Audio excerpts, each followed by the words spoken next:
Okay, now we're on to special cases. So there's possibilities of having infinitely many solutions or no solution. Now the problem is there's no checks that work here. So when you get this, you have to know for sure you've done all the work up to that point, right? And then you either have to say it's infinitely many solutions or there's no solution. Now there's some special names for all of the types of equations we've solved. There's conditional equations. That's the one. There's that one unique solution to the equation. Then there's the identity, and that's when we have infinitely many solutions. And so all real numbers work. And what happens is we're going to get something like 0 equals 0 or 4 equals 4, or maybe something along those lines. It's going to be a true statement, but there's no solving for x. Then we have the contradiction where there's no solution. So no number will make the equation true. And what happens here is we're going to get something like minus 4 equals a positive 4 or something like that. So it's something that doesn't work. It's a contradiction, and so therefore it's no solution. Now, when we're going to do this, what we need to do is just solve the equation as usual. So what I would do probably here is maybe add 27 to both sides. And then when we have that, we have a negative 3n equals a negative 3n. Now, if you notice, we've got something in the format, something equals something. And if we really rearrange this, we have a negative 3n minus 27 equals negative 3n minus 27. So what I'm thinking here is if we add 3n to both sides, we get 0 equals 0. Okay, so we for sure know now we have the identity. So this is the identity. So there's infinite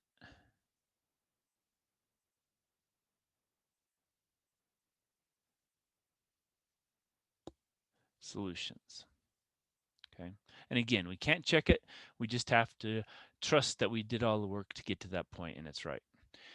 Now, the next one, we have to distribute to get that piece solved. And then after that, it looks like we're going to have some adding like terms and things like that to work with. So first, 3n times 2n, 6n.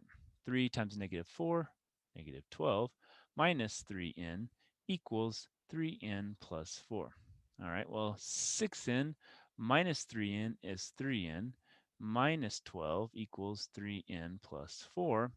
Well, if we subtract 3n from both sides, we get a negative 12 equals 4. Oh, that's not true. So this would be a contradiction.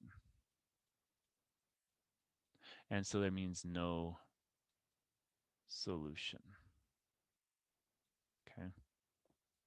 And again, we can't check it to know if that's true or not.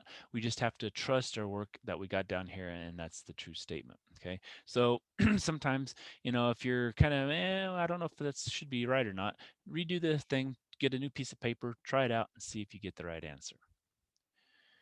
All right, sometimes we're going to have fractions in the equation. So those can be solved in two different ways. We can solve as normal using fractions along the way. Sometimes this can be harder, sometimes this can be easier. It kind of depends on the equation.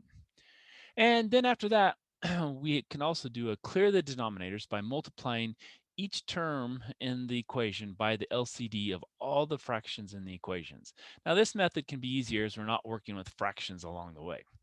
So let's work this one two ways. The first thing in either way, what we have to do is we have to distribute and get rid of parentheses.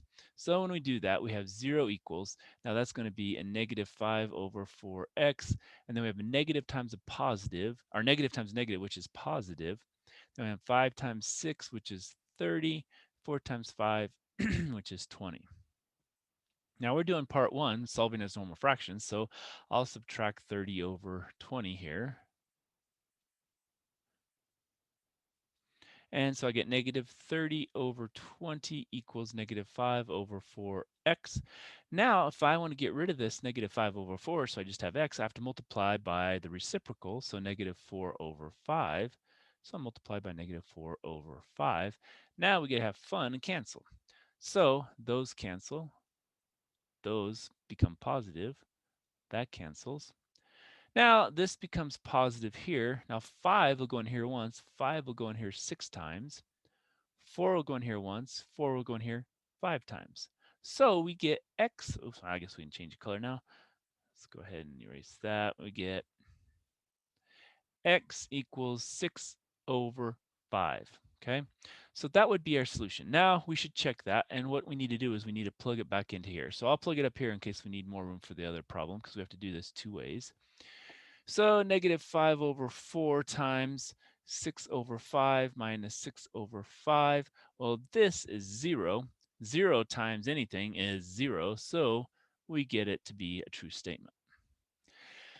Now, we've already multiplied this, so the other way is we're still going to have to do that multiplication. And so then we start with 0 equals a negative 5 over 4x plus 30 over 20. Now this time, we're going to multiply each term by the LCD. What is the LCD? Well, here we have 4 and here we have 20. So 4 is 2 times 2, and 20 is 2 times 2 times 5. Okay. So basically, what we need to do is we have to multiply by 20 because that's going to be the LCD. We multiply that by 5, that would give us 20. So our LCD is 20. So when we do that, we distribute. So we get 0 equals, now 4 goes into 25 times a negative 5, so it's a negative 25x. 20 cancels, so then plus 30. Now we'll take the 30 over, and so negative 30 equals negative 25x. Now we divide by negative 25, and we get to cancel again. So that becomes positive. 5 goes in here 5 times, 5 goes in here 6 times. You know, those all are going to cancel. And so what do we get? Well, we get the same thing we had before, x equals 6 over 5. Okay, and we've already checked it, so we don't have to do that again. All right, so let's pause there and we'll come back with some more examples.